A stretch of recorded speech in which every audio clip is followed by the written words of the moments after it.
Good morning বন্ধুরা। আজকে কিন্তু আমি শনিবারেরই বাকি দিনটা কিভাবে কাটালাম সেটাই আমি তোমাদের সাথে শেয়ার করব।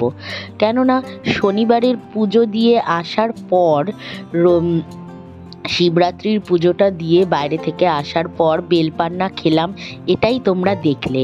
কিন্তু বাকি শনিবারের দিনটা কিভাবে কাটালাম, কি কি করলাম সেটা কিন্তু তোমাদের সাথে আমার শেয়ার করা হয়নি। তাই জন্য আর দেরি না করে ঝটপট তোমাদের দেখিয়ে নিচ্ছি আজ শনিবারের দিনটা আমি কিভাবে কাটালাম। দেখো, প্রথমে তো বেলপান্না খেয়ে নিয়েছিলাম, তারপরে আমার বর নিয়ে এসেছিল গরম গরম কচুরি, কড়াইশুঁটির কচুরি, আলু ছোলার তরকারি আর সাথে গরম সিঙাড়া। দারুণ খেলাম, তাই খাবার দাবারটাও তোমাদের সাথে একটু শেয়ার করে নিলাম।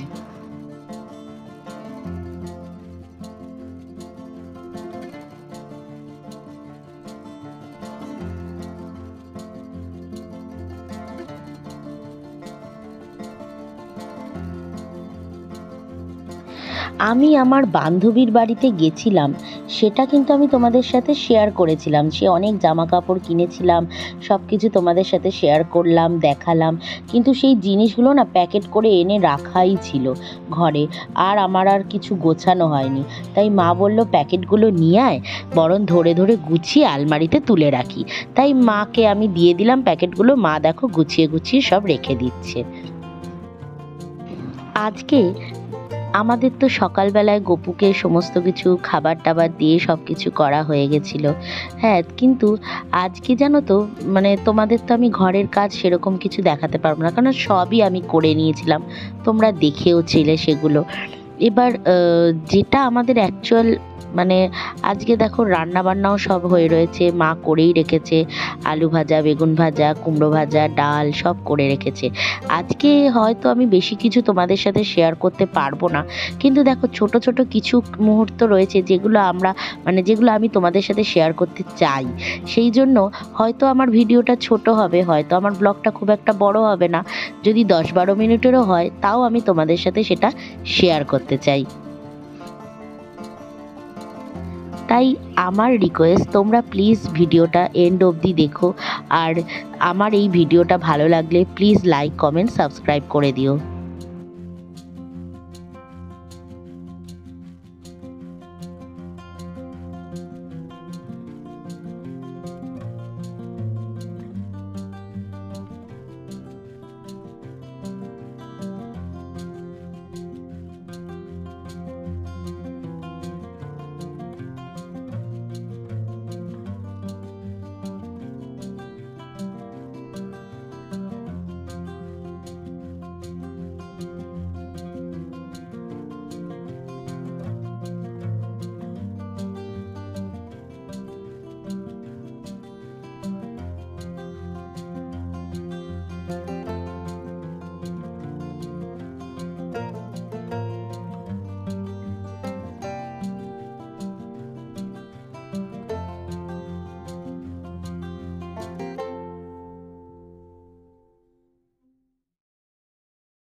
এদিকে দেখো, মা তো গোছাচ্ছে আর চার্লি দেখো চুপচাপ শুয়ে শুয়ে দেখছে, আর মাঝে মাঝে ভাবছে একটু দুষ্টুমি করবে কি না। আর মা দেখো ওর পিছনে আবার লাগছে।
সন্ধে হয়ে গেল আর গোপু সোনাকে দেখো আমি সন্ধেবেলায় পুজো দিয়ে ওকে একটু ভোগ দিয়ে দিলাম।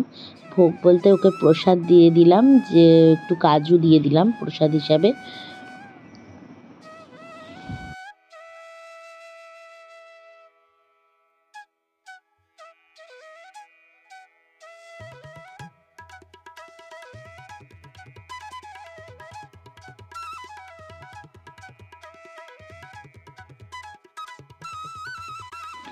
ঘড়িতে বাজে 7:30। আমি আর আমার বর বেরিয়ে পড়লাম গঙ্গা জল আনবো বলে। তাই দেখো এই মন্দিরের যে দ্বিতীয় গেট যেখান দিয়ে গাড়ি পার্কিং হয়, তো সেই রাস্তা দিয়ে আমরা হেঁটে হেঁটে যাওয়ার সময় এই রামকৃষ্ণ মঠটা এত সুন্দর করে সাজিয়েছে দেখলাম। দেখে আমি আর আমার হাজব্যান্ড একটু ঢুকে গেলাম ভেতরটা একটু দেখার জন্য। তখনও টাইমিং ছিল, ভেতরে ঢুকে ভালোভাবে ঘোরা যেত, কিন্তু যেহেতু অনেকটাই লেট হয়ে গেছে, আবার গঙ্গার জল পাবো কি পাবো না, কেননা আগে তো 8টা অবধি মন্দির খোলা থাকতো, ইভেন 8টার সময়ও গঙ্গার জল গেলে পাওয়া যেত। কিন্তু এখন না করোনার পরে অনেক কিছু নিয়ম চেঞ্জ হয়ে গেছে। এবার আমরা বরাবরই গঙ্গা জল আনতে গেলে সকালেই যাই, সন্ধ্যাবেলায় কোনো দিন বেরোই না, কিন্তু আজকে টাইম ছিল বলে তাই ভাবলাম যে গঙ্গা জলটা নিয়ে চলেই আসি। এখন দেখো আমার গঙ্গা জল প্রচুর লাগে, মানে আমার গোপুকে চান করাতে, আমার শিব ঠাকুরকে চান করাতে এখন প্রচুর গঙ্গা জল লাগে। সেই জন্য ভাবলাম যে একটু দুজনে মিলে বেরিয়ে গঙ্গা জল নিয়ে আসি। কিন্তু সেই জন্য আর রামকৃষ্ণ মঠের ভেতরটা আর ঘুরিনি, মানে জাস্ট একটু বাইরে দিয়ে ঢুকে দেখিয়ে নিয়েছি। আর এই দেখো, কেউ যদি তোমরা দক্ষিণেশ্বরের এই রামকৃষ্ণ মঠে আসতে চাও, সেই জন্য এখানে দেখো 12ই মার্চ যে রামকৃষ্ণ পরমহংসদেবের অনুষ্ঠান হবে। আর এই যে অনুষ্ঠান, এই 12ই মার্চে আমি যাব হচ্ছে আমার সেই আশ্রমে, যে আশ্রম তোমাদের সাথে একবার শেয়ার করেছিলাম মাইকেল নগরের, সেই জায়গাতে আমি আবার যাব। 12ই মার্চে একটা বড় রামকৃষ্ণদেবের বড় একটা অনুষ্ঠান রয়েছে, তো তার সমস্ত প্রোগ্রামের সময়সূচি ওইখানে দেওয়া রয়েছে। কেউ যদি আসতে চাও তাহলে আসলে দেখতে পারবে। সুন্দর প্রোগ্রাম হয়, সুন্দর মঙ্গল আরতি হয়, খুব সুন্দর সব কিছু হয়। তো যাই হোক, তো আমরাও হাঁটতে হাঁটতে আস্তে আস্তে যাচ্ছি গঙ্গার ঘাটের দিকে।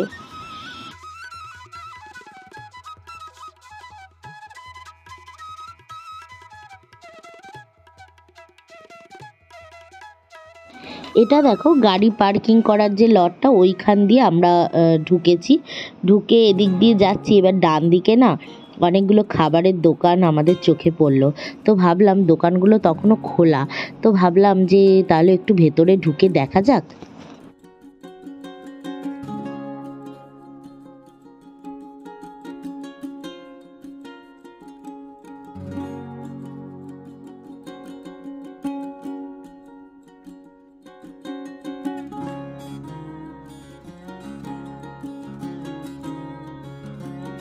সবাই দেখো দোকানপাট বন্ধ করতে চলেছে প্রায়, কেননা 7টার পর আর বেশি লোক থাকেও না পাড়া প্রতিবেশী ছাড়া, সেই জন্য এমনি ওরা দোকানপাট তুলে দেয়।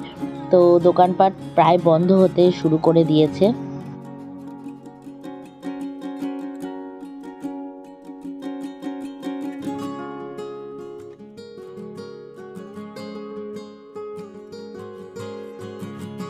আর এইখানে দেখো গরম গরম ঘুগনি হচ্ছে, আর সত্যি ঘুগনিটা মানে কোনো রকম জল মেরে ক্যাতক্যাতে করে দিচ্ছে না, মানে পুরোপুরি ঘুগনিটাকেই গরম করে করে দিচ্ছে, কোনো রকম জল মেরে বিক্রি করছে না।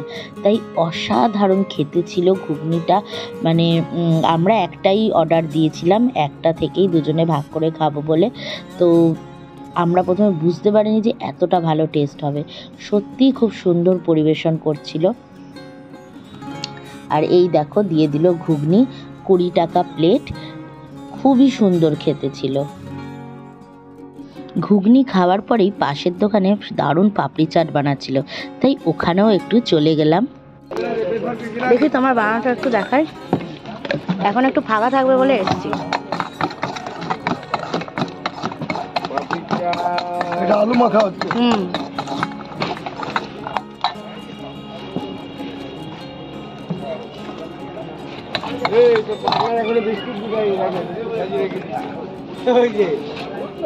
লাল পান্না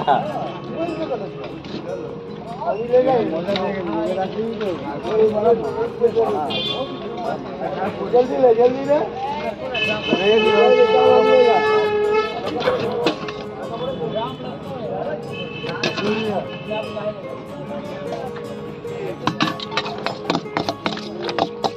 खिलाओ रे खिलाओ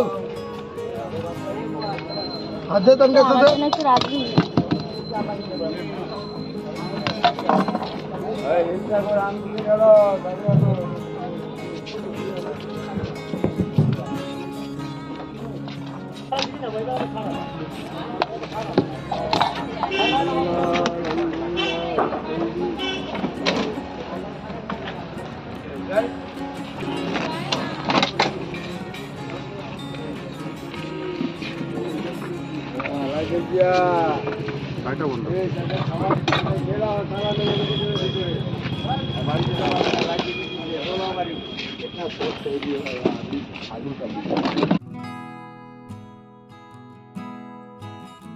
ফাইনালি চলে এলো পাপড়ি চাট। দারুণ বানিয়েছিল পাপড়ি চাটটা। আমরা একটাই প্লেট নিয়ে দুজনে মিলে ভাগ করে খেলাম। কিন্তু সব থেকে হাসির গল্প কোনটা জানো? আমরা এত কিছু খাওয়া দাওয়া করে যখন গঙ্গার ঘাটে গেলাম, মানে গঙ্গার ঘাট অব্দি আর যেতে পারিনি, মন্দিরের দিকে গেলাম, তখন বলে যে গঙ্গার ঘাট বন্ধ হয়ে গেছে। এখন নাকি গঙ্গার ঘাট মানে 7টার সময় বন্ধ করে দেয়, মানে কোথাও কেউ আর ঢুকতে পারবে না। হ্যাঁ, তো 7টা, 7:30, 7টা অবধি মন্দির খোলা, 7টা অবধি গঙ্গার জল নিতে পারবো। মানে এখন সব 7টা টাইমিং হয়ে গেছে। এখন আগে যেমন 8টা অবধি ছিল, এখন আর সেটা নেই। তো আলটিমেট তো মানে মাথায় বাজ পড়ার মতন অবস্থা, কেননা কালকে রোববার, আবার রোববার দিন সেই সকাল সকাল আসতে হবে, মানে অনেক ঝামেলা। যাই হোক, কী আর করবো, মনের দুঃখ নিয়ে দেখো এই মন্দিরের দিকে একটু এগিয়ে গেছিলাম, তোমাদেরকে একটু যদি মন্দিরের একটু ছায়া হলেও দেখাতে পারি। তো গেছিলাম, গিয়ে আলটিমেট কোনো লাভ হলো না।